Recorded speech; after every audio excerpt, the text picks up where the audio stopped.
একটা বাসা নিছি, এত বড় একটা বাসা নিছি আমি, সেই বাসার ভিতরে আমার মায়ের গল্প আছে না, অসুস্থ হয়ে যাচ্ছে। আমি গেছি একটা রাত আমার সাথে থাকতে, একটা রাত বাড়ি থেকে সাথে সাথে কান পড়া দিচ্ছে তোমার মাথায় না? আল্লাহ জানে অসুস্থ না কেউ।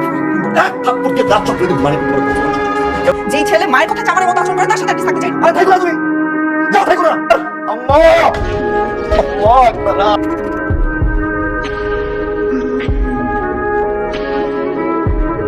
আম্মা কান্না করতেছেন কেন? আমি আর আপনার ছেলে মিলে আপনাদের জন্য বেস্ট বৃদ্ধাশ্রমটাই খুঁজে বের করেছি।